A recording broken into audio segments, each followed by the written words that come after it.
rather snappy, won't you? I have some very heavy thinking to do before 10 o'clock. You've done well so far, but up until now, I've only been using a mere 5% of my power. Now let's see how well you fare against my Biden blast. Are we having fun yet? Hell yeah! While you and I are talking this very minute, some slimy, green-headed, 12-legged creep could be crawling into the White House.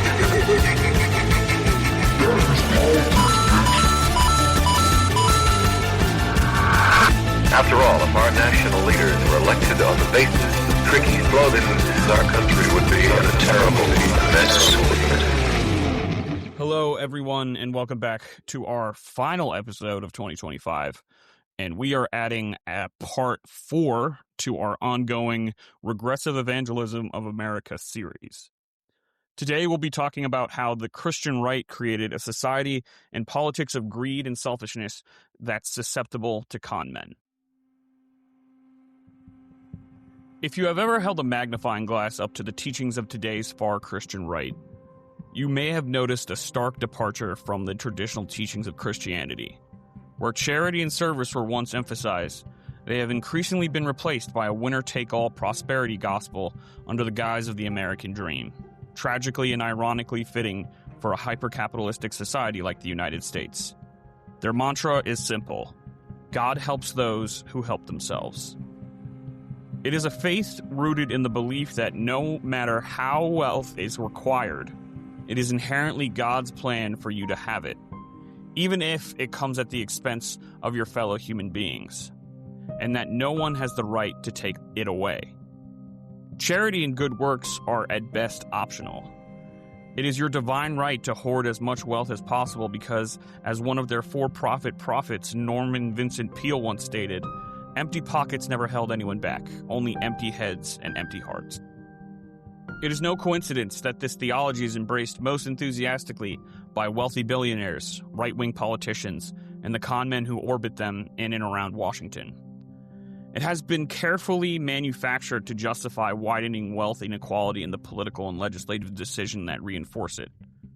After all, if God has ordained the outcome, how can anyone argue with it? From trickle-down economics to tariffs, Republican economic strategies over the past half-century have frequently been coated in the holy veneer of evangelical Christianity, framed as helping others while overwhelmingly enriching those at the top. The prosperity gospel also fueled decades of hustle and grind grifts through multi-level marketing schemes, with companies like Amway and Mary Kay opening conventions with prayer so attendees might continue to be blessed with wealth from above. The logical conclusion of this theological movement is, of course, its newest religious text, Project 2025, which is now informing the policy direction of the current administration as it moves to strip food assistance, healthcare access, and retirement security from millions of Americans. The underlying logic is simple. I should only have to help myself, not others, because my faith tells me that wealth is next to holiness. So how the hell did we get here? And how is this shaping our politics? If you'll join me, let's take our fourth deep dive into the fantastical world of far-right evangelical Christianity. Prosperity theology, commonly known as the prosperity gospel, is a belief among some Christians that financial blessing and physical well-being are always the will of God, and that faith, positive scriptural confession, and giving to charitable causes will increase one's material wealth. Success is interpreted as proof of divine grace, favor, and blessing, while failure is viewed as judgment from on high. Adherents treat the Bible as a covenant between God and humanity. If they have faith in God, God will, in turn, deliver security and prosperity. Almost all other Christian denominations consider this theology heretical and deeply exploitative of the poor, particularly because much of the wealth it generates is accrued at the expense of lower income and vulnerable communities. But the uniquely American combination of capitalism and American exceptionalism, which we've discussed in Part 2, created the perfect environment for this belief system to take root and flourish. While its philosophical roots can be traced back to the 19th century New Thought movement, prosperity theology did not gain significant traction until the mid-20th century, In the aftermath of World War II, charismatic Christian leaders found fertile ground among Americans eager for stability, success, and upward mobility in a rapidly expanding consumer economy. One of the earliest and most explicit political expressions of this theology was spiritual mobilization, founded in 1935 by Reverend James W. Fifield, Jr. The organization functioned as a religious political movement funded by corporate leaders who sought to oppose Franklin D. Roosevelt's New Deal by merging Christianity with free market capitalism.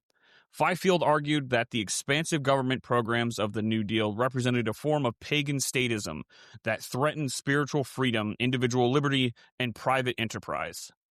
Fifield sought to mobilize clergy across the country to defend what he framed as God-given rights against what the movement described as a godless collectivist state.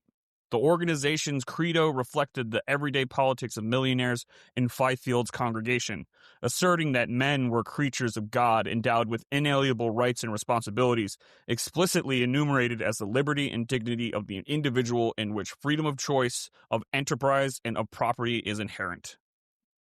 Spiritual mobilization promoted what it called a gospel of free enterprise, positioning capitalism as not only compatible with Christianity, but as its natural economic expression. This was framed in direct opposition to the social gospel movement, which emphasized collective responsibility, labor protections, and care for the poor. Former President Herbert Hoover, vilified by Roosevelt and his allies, became a prominent opponent of the New Deal and a key ally for Fifield. Hoover advised and encouraged the minister through personal meetings and regular correspondence. In a 1938 letter, Hoover warned that if the church were to conduct a moral investigation of the federal government, it would find everywhere the old negation of Christianity, that the end justifies the means. These ideas did not remain confined to elite congregations or policy salons. They would soon be popularized, simplified, and sold to the mass audiences through revival tents, television screens, and eventually the political mainstream. In 1947, Oral Roberts began preaching the prosperity gospel just as Dwight D. Eisenhower was rising through the ranks of the U.S. military and the federal government. As we discussed in earlier installments, Eisenhower would later cloak America's fight against communism abroad in religious language during the 1950s. At the same time, Roberts and other charismatic Christian leaders were waging a parallel war at home, using prosperity theology to combat anti-capitalist sentiment and portray free market ideology as divinely ordained. Roberts framed faith as a contractual blessing pact, promising followers that God would return their donations sevenfold. Donors were assured that money would come back to them from mysterious unseen sources if they demonstrated sufficient faith by giving generously. What followed was a wave of financial support from middle-class Americans eager to secure prosperity in the post-war economy. Money that overwhelmingly enriched those preaching the gospel while delivering little material benefit to those funding it. This transactional model of faith laid the foundation for the next evolutionary stage of evangelical Christianity, televangelism. With the rapid expansion of television in the mid-20th century, charismatic preachers found a powerful new tool for scaling their message and their fundraising. By the 1960s, prosperity gospel teachers had fully embraced televangelism and came to dominate religious programming across the United States. Oral Roberts was among the first to develop a nationally syndicated weekly television program, which soon became the most watched religious show in the country. By 1968, television had supplanted the tent revival as the central vehicle of his ministry. Between the 1960s and 1980s, televangelists became some of the most influential figures in American religious life, amplifying prosperity theology to millions of households each week. Among the most prominent were Jim and Tammy Faye Baker, who helped bring networks like Pat Robertson's Christian Broadcasting Network to national prominence through programs such as the 700 Club, and later co-founded the Trinity Broadcasting Network through their own show, Praise the Lord. By the late 1980s, the Bakers program reached an estimated 13 million viewers worldwide. Their ministry expanded far beyond television into sprawling business ventures, most notably Heritage USA, a Christian theme park that, at its peak in the mid-1980s, was the third largest theme park in the United States, behind only Disney's properties. The line between ministry, entertainment, and enterprise had all but vanished.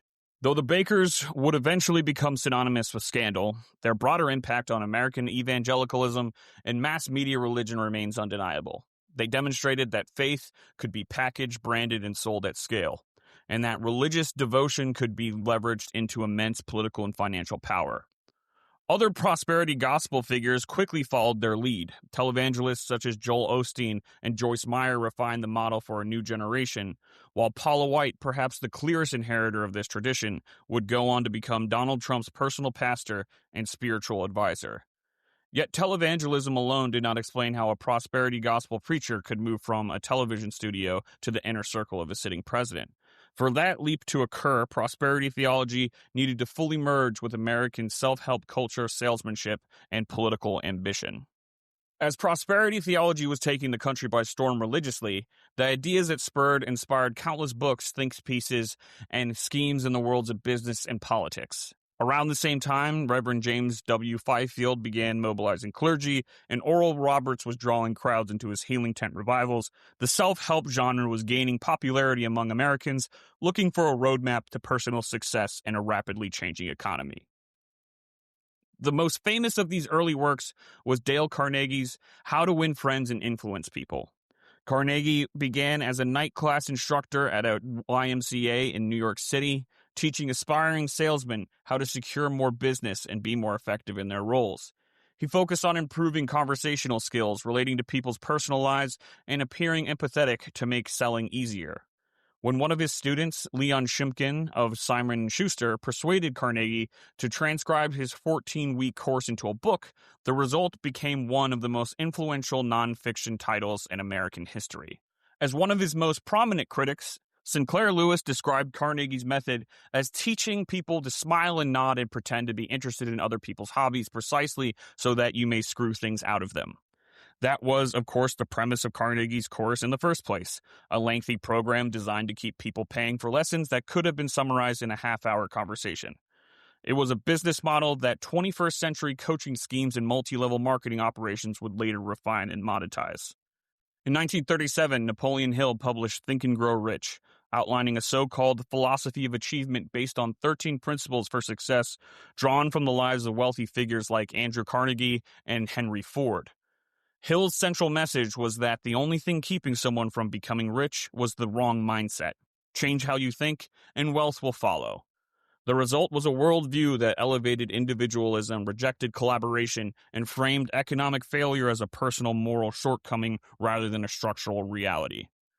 Thinly veiled as a self-help, Hill's work amounted to anti-labor propaganda, repackaging the ideology of fiercely anti-union industrialists as universal wisdom. This mindset helped fuel hostility toward organized labor throughout the mid-20th century, culminating in the Taft-Hartley Act of 1947, which curtailed union power nationwide by allowing states to enact so-called right-to-work laws. More on why we should repeal those laws and one of our other pieces. Norman Vincent Peale completed the fusion in 1952 with The Power of Positive Thinking, a practical guide to mastering the problems of everyday living. Peale taught readers that happiness, success, and fulfillment could be achieved by reshaping one's mindset through faith, affirmation, and visualization. His 10-step method encouraged followers to repeat scriptural affirmations daily, suppress doubt, and believe without reservation that God would deliver success. For years, Peale preached these principles from the pulpit at Manhattan's Marble Collegiate Church, where one Fred Trump regularly brought his wife and children to hear him speak.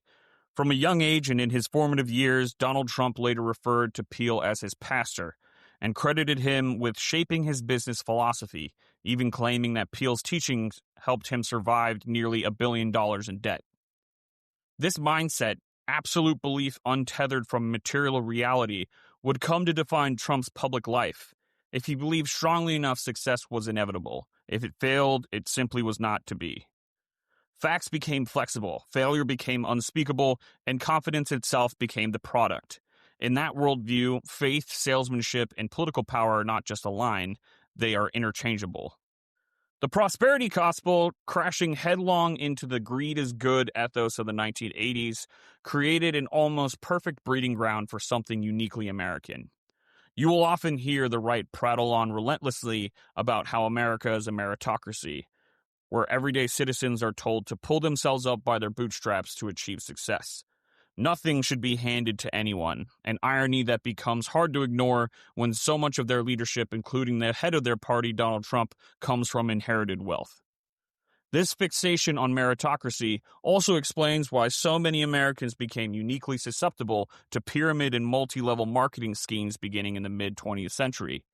People across every tax bracket were drawn into the siren song of being your own boss and making your own hours.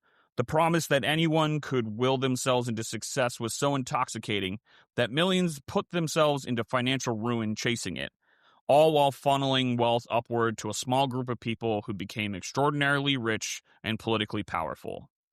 Richard DeVos and Jay Van Andel founded Amway in 1959 after finding early success as distributors for the first major MLM, Nutrilite. After building an organization of more than 5,000 distributors and realizing they would never profit as much as those at the top, they applied the same multi-level marketing strategy to their own company. The result was Amway, one of the largest direct sales corporations in the world and, for many, the clearest embodiment of the so-called American dream, proof that any ordinary citizen could strike it rich if they simply worked hard enough. Amway's direct sales model, exported to more than 100 countries, became a ubiquitous feature of the modern economy. Even Donald Trump experimented with the approach. His short-lived Trump network in 2009 used an Amway-style pitch to recruit sellers for nutritional supplements, snack foods, and skincare products. Amway's success was deeply intertwined with evangelical Christianity. Both DeVos and Van Andel were devout Christians who relied heavily on church communities as recruitment hubs. Major conventions and meetings routinely opened with prayer, and company rhetoric leaned heavily on the themes of family, faith, and personal salvation. Terms like conversion, belief, and commitment were used interchangeably with business success, encouraging near total loyalty to the brand. Leaving the organization often came with significant financial and social consequences, creating a high exit cost for those who wanted out once the math stopped working. And eventually the math stopped working for most of them. Beneath the surface, Amway operated exactly like the pyramid schemes it so carefully avoided being labeled as. The vast majority of distributors discovered that no amount of effort could ever overcome the structural reality. They couldn't sell enough product or recruit enough people to turn a profit. Required fees, inventory purchases, and qualification thresholds ensured that losses piled up at the bottom, while those at the top rolled in the millions. Many distributors went into debt simply to keep up. With that accumulated wealth, DeVos and Van Andel translated economic power directly to political influence. Both became major donors to the Republican Party at the state and national levels. They forged close relationships with Ronald Reagan, who addressed thousands of Amway distributors at the company's 1984 Spirit of America rally.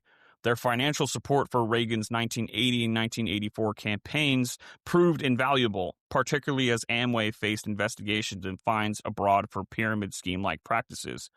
Despite being investigated by the FTC in 1969, and even after the FTC's 1979 ruling that the Amway was not technically a pyramid scheme, the company flourished domestically during the Reagan years. Jay Van Andel went on to serve as the U.S. Chamber of Commerce chairman and maintained close ties with President Gerald Ford, though he largely confined his political involvement to Michigan until he died in 2004. Richard DeVos and his family, however, kept their hands firmly on the levers of political power. DeVos served as National Finance Chairman for the Republican National Committee and became a major donor to Focus on the Family, the American Enterprise Institute, and Heritage Foundation. Through their wealth and influence, the DeVos family helped engineer an environment in Michigan that allowed unregulated charter schools to proliferate and transformed the birthplace of the American labor movement into a right-to-work state. They exported this model nationwide to Indiana, Ohio, Iowa, New Jersey, Virginia, Louisiana, and beyond, fueling hundreds of PACs and independent expenditure campaigns under the banner of school choice and religious freedom. In practice, these efforts work to dismantle public education, weaken labor protections, and embed evangelical Christian values into public institutions. The DeVos family's influence now spans 3 generations, from ownership of the Orlando Magic to leadership roles across Amway's corporate structure. And finally, there's Dick DeVos and his wife, Betsy DeVos, whose family, the Princes, share the belief that Christianity, capitalism, and patriotism are inseparable. Together, the DeVoses and Prince families used their combined wealth to wage a decades-long campaign against public education. Schools became the primary battleground for reshaping American society into a more rigidly Christian, prosperity-driven order. Their efforts culminated in Betsy DeVos's appointment as Secretary of Education under Donald Trump, placing her in the charge of dismantling the very system her family had spent years trying to undermine. Without the prosperity gospel, Richard DeVos never would have amassed the wealth that he did. Without that wealth, his family could not have exerted the political influence they wield today. And without a culture steeped in meritocratic mythology, where everyone is a boss and failure is always personal, America would not be nearly as primed for a slick salesman, reality TV star, and serial grifter to ascend to the presidency. All of these strands ultimately converge in Project 2025. The governing framework written by Kevin Roberts, president of the Heritage Foundation, an institution deeply entwined with the very prosperity theology and political machinery that produced it. Roberts' appointment in 2021 was announced by Heritage Board Chair Barb Van Andel Gabby, the daughter of Jay Van Andel, one of Amway's co-founders. The lineage is not incidental, it is the point. The ideological foundations of Project 2025 are unmistakably reinforced by the prosperity gospel that has animated modern conservative movements for decades. The document lays out an explicit plan to radically shrink the federal government, strip away social protections, and consolidate power in the executive branch.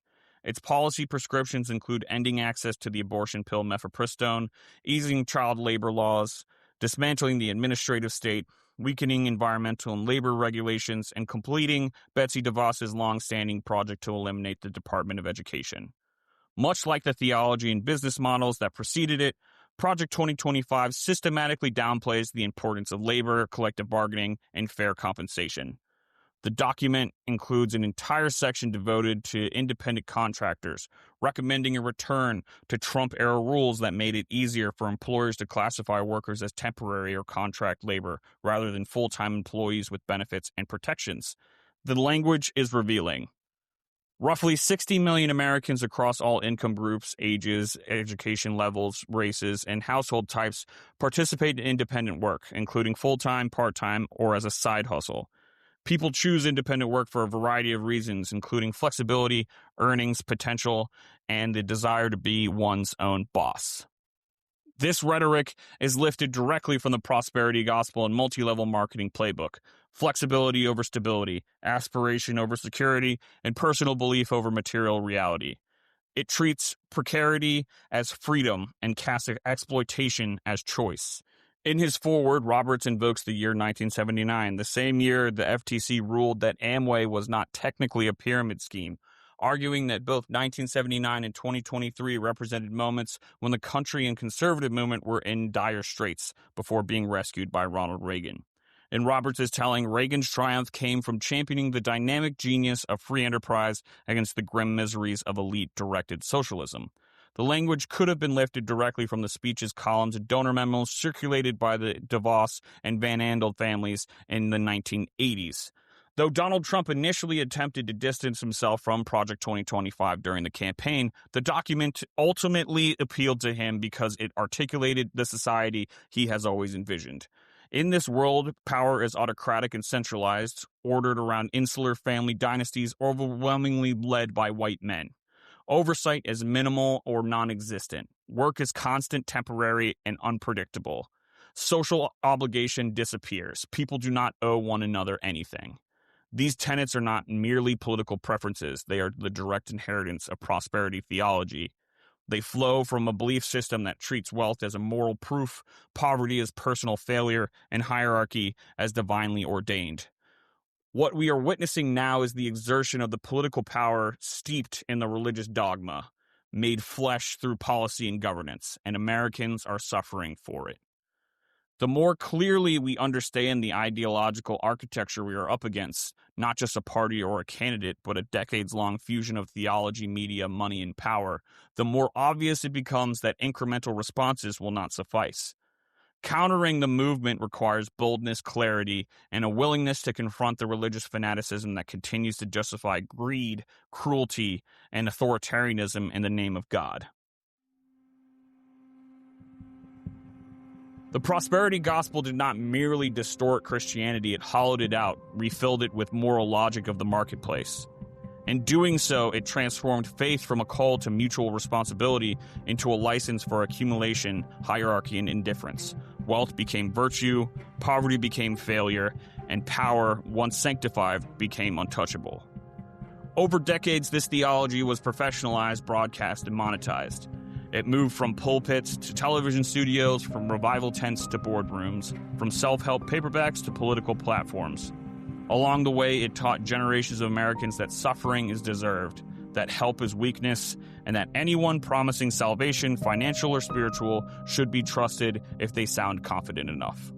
This is how a nation becomes susceptible to conmen, not because people are foolish, but because they are trained to confuse belief with truth and success with righteousness. It's why so many people in the MAGA orbit can be seen hawking diet pills, skincare products, and merchandise where everything has a monetary value, just like their predecessors in Nutrilite, Amway, and Mary Kay.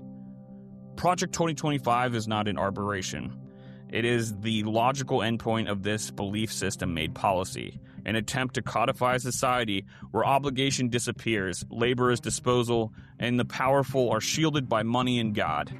It reflects a worldview in which democracy is an inconvenience, empathy is a liability, and governance is merely another sales pitch. What makes this moment dangerous is not simply the extremism of the policy proposals, but the moral framework that sustains them. When greed is baptized and cruelty is reframed as discipline, there is no internal limit, only escalation. That is why technocratic fixes or half measures cannot counter this movement. It must be confronted at the levels of value, story, and moral clarity. This is not a fight between religion and secularism. It is a fight over what kind of society we believe we owe one another. One vision says your worth is measured by what you accumulate, and your failures are yours alone. The other insists that dignity is not earned, that community is not charity, and that no economy, no matter how profitable, can justify abandoning its people. Understanding how we got here is not an academic exercise, it is a warning. And whether we heed it will determine whether the next chapter of American politics is written by solidarity and accountability, or by the next salesman who knows exactly what we want to hear. Thank you for reading and listening to By the Ballot. Looking back on 2025, we have had a wonderful year since we started this journey. As we head into 2026, we are focused on what Democrats can do in the Virginia General Assembly session and in the 2026 midterms. By the Ballot will be taking a brief hiatus to spend time with family before we gavel in Richmond, but we will be back early next year to talk more about what is coming down the pike for Virginia. So until then, we will see you when we get there. Bye-bye.